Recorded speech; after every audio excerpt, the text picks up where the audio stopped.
out to Coralise Amayoto, the sister of Janice, the older sister, joining us, and she is defending her mom and the dad in this case. Coralise, I want to hear your defense of them as they are under attack.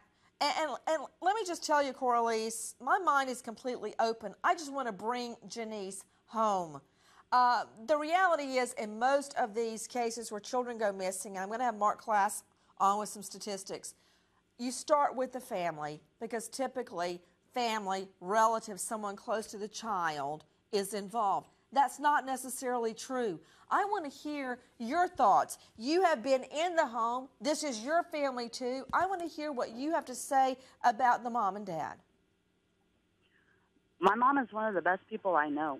She would never do anything to hurt her children. If anything, she would give up her own life for her children.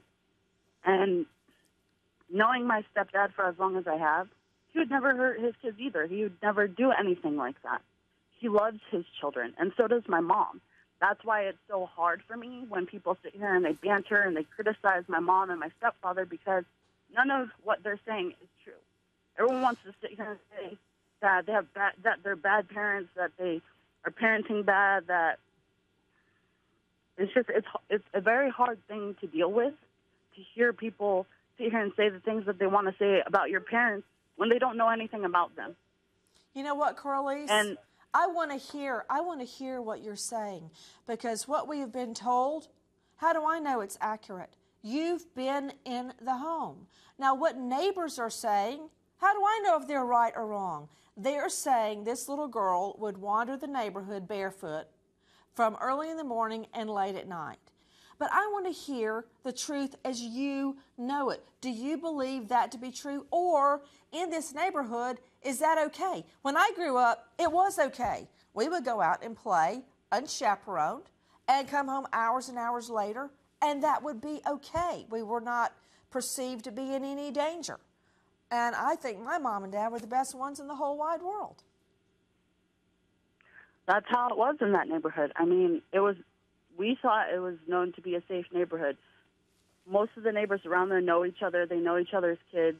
We almost always know where the kids are at when they're playing. There's the park. There's their friends' houses. They're never allowed to go into anybody's house unless my mom and stepfather have met the parents. They know who they are.